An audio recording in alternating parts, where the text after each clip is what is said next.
नमस्कार, अपना बिहार में आपका स्वागत। मैं राहुल ओझा आपके साथ। राम मंदिर पर देश में सियासत जारी है। कांग्रेस की टॉप लीडरशिप ने प्राण प्रतिष्ठा में शामिल होने से इनकार कर दिया है।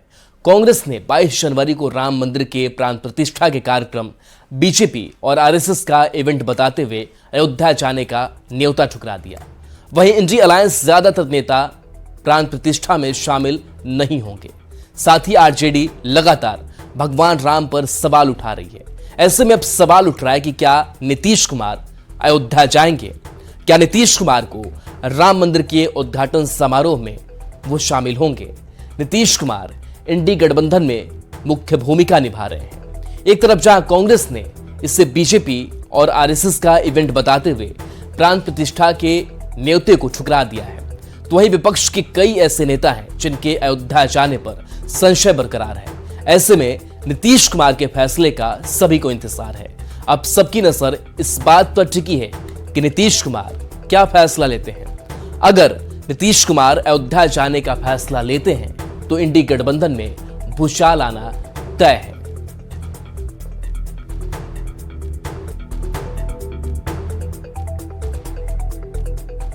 राम मंदिर पर सियासत जारी है। इस बीच बीजेपी सांसद सुशील कुमार मोदी ने नीतीश कुमार को चुनौती दी है। सुशील मोदी ने कहा है कि मोदी विरोध के अतिरेक में इंडी गठबंधन राम विरोधी हो गया है।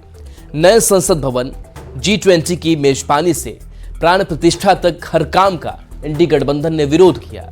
सुशील मोदी ने नीतीश कुमार को चुनौती दी है कि वो कांग्रेस से अलग लाइन लेने का साहस दिखाएं।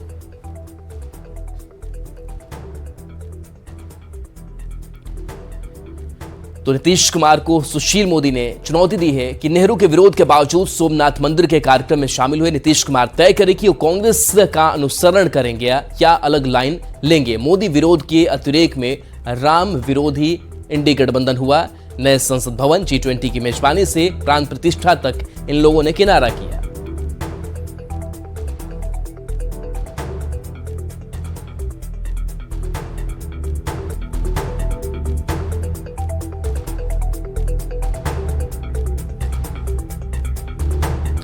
तो प्राण प्रतिष्ठा को लेकर के पीएम ने एक पोस्ट किया है। सोशल मीडिया एक्स पर उन्होंने पोस्ट किया है। पीएम ने खुद को सौभाग्यशाली बताया है। पीएम ने लिखा है कि अयोध्या में रामलला की प्राण प्रतिष्ठा में केवल 11 दिन ही बचे हैं। मेरा सौभाग्य है कि मैं इस पुण्य अवसर का साक्षी बनूंगा। प्रभु ने मुझे प्राण प्रतिष्ठा के दौरान सभी भारतवासियों का प्रतिनिधित्व करने का निमित्त बनाया है। इसे ध्यान में रखते हुए मैं आज से 11 दिन का विशेष अनुष्ठान आरंभ कर रहा हूं।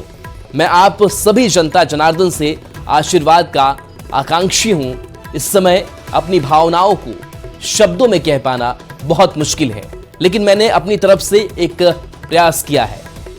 तो सोशल मीडिया एक्स पर पोस्ट प्रधानमंत्री नरेंद्र मोदी का आया है। राम में वो खुद भी नजर आ रहे हैं। लगातार उनके जो पोस्ट सामने आ रहे हैं, कभी वो राम से जुड़े हुए गानों को शेयर कर रहे हैं, तो कभी वो ये बताने की कोशिश कर रहे हैं कि इस पुण्य अवसर के वो साक्षी बनेंगे तो किस तरीके से अनुष्ठान का भी वो हिस्सा होंगे।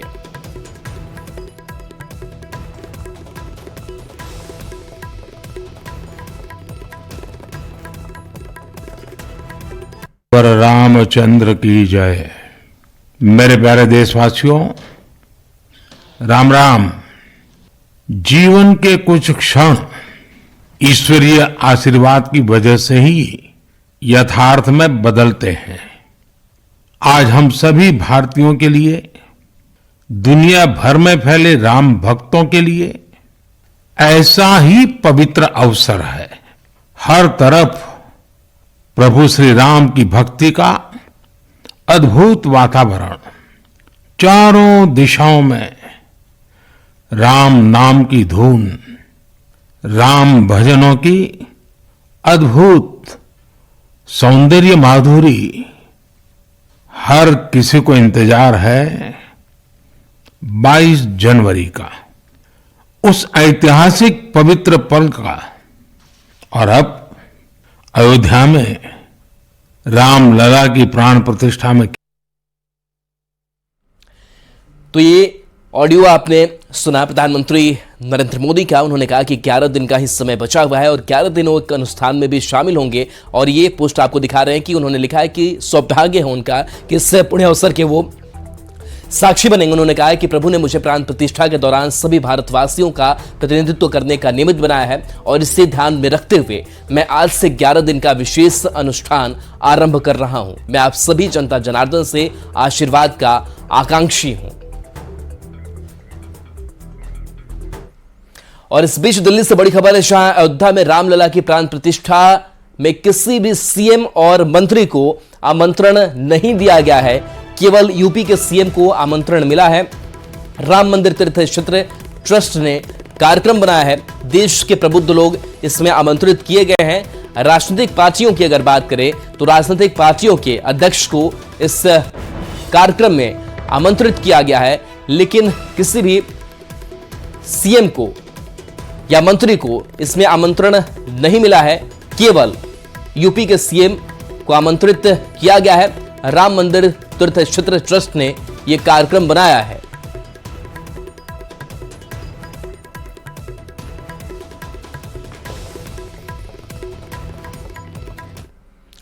तो अयोध्या में रामलला की प्राण प्रतिष्ठा की तैयारी जारी है। दूसरी तरफ राम मंदिर पर सियासत भी गर्म है। इंडी गठबंधन की तरफ से न्योते को ठुकराए जाने पर बीजेपी जहां हमलावर है और इंडी गठबंधन को राम विरोधी बता रही है, वहीं महागठबंधन बीजेपी पर सियासत का आरोप लगा रही है। महागठबंधन का कहना है कि राम के सहारे बीजेपी सियासी फायदा लेने की कोशिश कर रही है। समस्तीपुर में अडवाणी जी को गिरफ्तार कर लिया गया है और मैं लोगों से कहूंगा जाके आर्काइव में निकाल के देखे, दूरदर्शन के आर्काइव में लालू प्रसाद यादव जी ने बोला था ये सब कुछ नहीं है, कोई रामलला के भीतर नहीं गड़ा हुआ है, ये हिंदू कुछ नहीं होता, चार बिरादरी का देश है।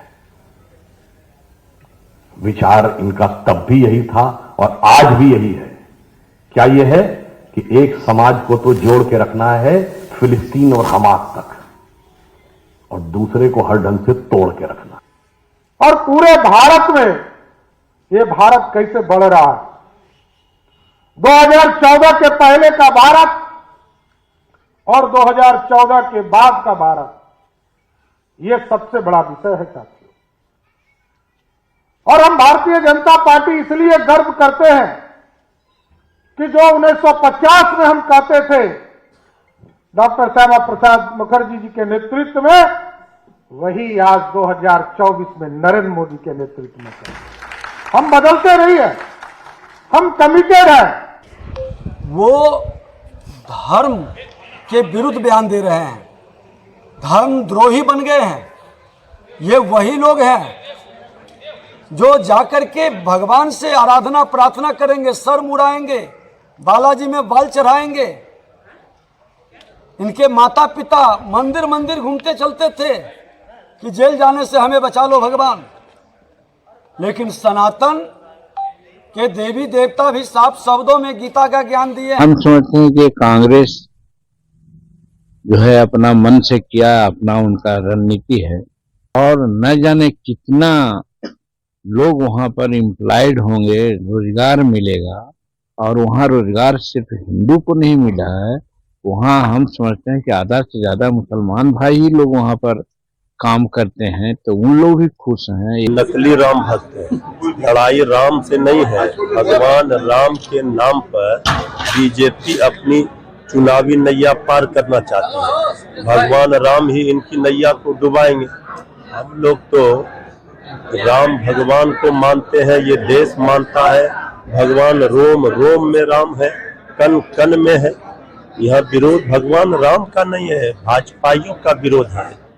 कि मंदिर के हम विरोधी नहीं है, हम मंदिर के विरोधी नहीं है, हम राम का विरोधी नहीं है, हम माता जानकी के विरोधी नहीं है, पर हम विरोध में हैं महंगाई का, हम विरोध में हैं जो इलाज का। तो इलाज जो इतना बहुत महंगा हो रहा है इसका हम विरोध करते हैं। शिक्षा में जो इतना महंगा हो रहा है इसका हम विरोध करते हैं। सीएम नीतीश अयोध्या जाएंगे या नहीं, प्राण प्रतिष्ठा में शामिल होंगे या नहीं, ये बड़ा सियासी सवाल है। इस सवाल पर बिहार की सियासत गर्मा गई है। प्रतिक्रिया आपको सुनाते हैं।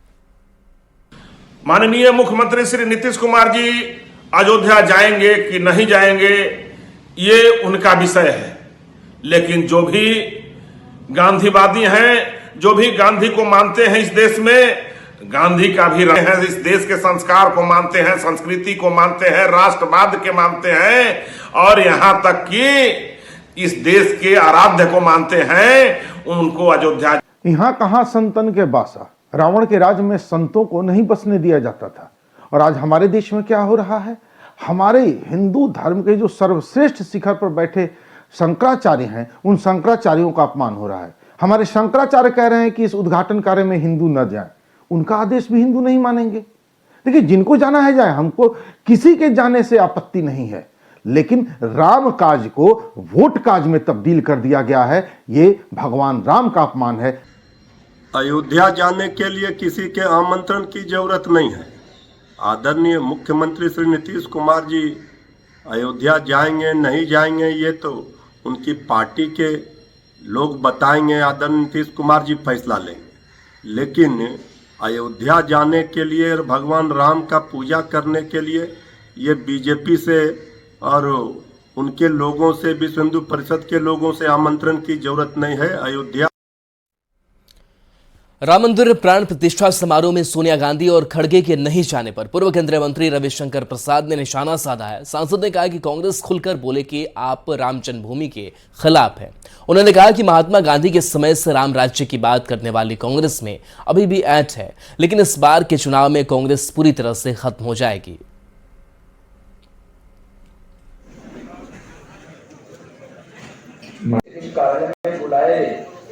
बोले कि आप जानते थे कि यहाँ जाएंगे तो बताने वाले क्या है उसके बातचीत के। आज भी सोनिया गांधी ने मना किया है कि मैं नहीं जाऊंगी उस मंदिर के उद्घाटन, उनको फाड़ लिया था, मिस्टर खड़गे भी नहीं गया। ये क्या मतलब है और क्या कहा गया है, ये तो पार्टी का कार्यक्रम है, तो मतलब खुल के बोलिए ना क्या राम जन्मभूमि के खिलाफ है। लोकसभा चुनाव के पहले राम मंदिर को लेकर चल रहे विवादित बयान पर नालंदा से जेडीयू सांसद कौशलेंद्र कुमार ने कहा है कि भगवान राम के नाम पर वोट नहीं मिलता है, क्षेत्र में विकास करने वाले को जनता वोट देती है। अगर राम सीता के नाम पर ही वोट मिलना शुरू हो गया तो नेता जनता का विकास क्यों करेंगे। करना चाहिए लेकिन चुनाव उस पर नहीं लाना चाहिए, चुनाव से इसको मतलब नहीं रखना चाहिए, इसलिए कि हर लोग राम के मानने वाले हैं और आप यहाँ पर कह रहे हैं कि हम ही खाली मान रहे हैं, ये गलत हो रहा है। ऐसा नहीं है कि भगवान राम जो नहीं मान रहे हैं वो वोट उनको देंगे कि किनको देंगे वो हम नहीं जानते हैं, लेकिन लोग यही फेरा में है कि भगवान के नाम पर हम लूट ले। तो बड़ा सवाल यही है कि क्या नीतीश कुमार अयोध्या जाएंगे। राम मंदिर पर सियासत जारी है। इंडी गठबंधन ने समारोह से किनारा कर लिया है। कांग्रेस की अगर बात करें तो कांग्रेस ने न्योते को ठुकरा दिया है।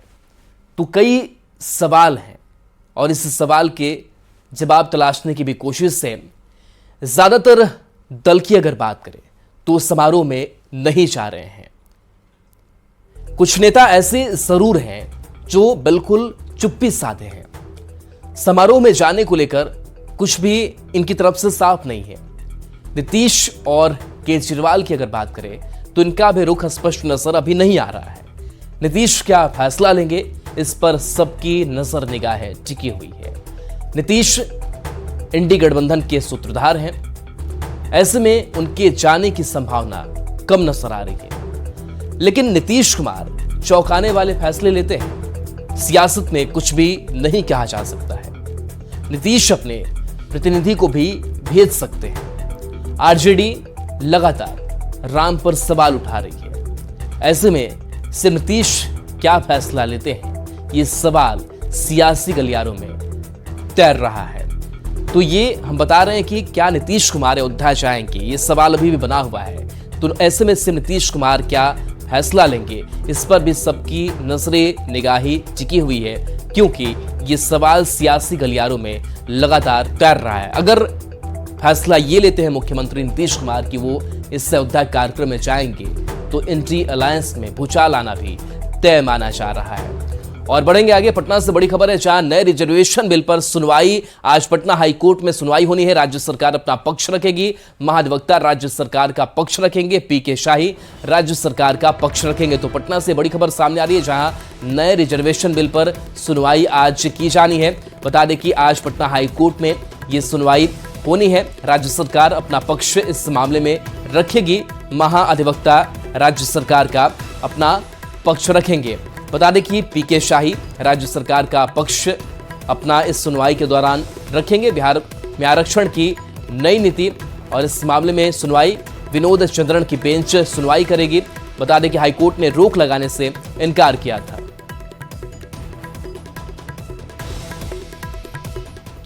इंडी गठबंधन में सीट शेयरिंग का मामला उलझा हुआ है। जेडीयू के तल्ख तेवर के बाद बिहार कांग्रेस विधायक दल के नेता शकील अहमद खान का बयान सामने आया है। शकील अहमद ने कहा है कि सीट शेयरिंग का मामला जल्द सुलझ जाएगा, बस कुछ दिन का इंतजार है। महागठबंधन में सीट शेयरिंग कोई मुद्दा नहीं है।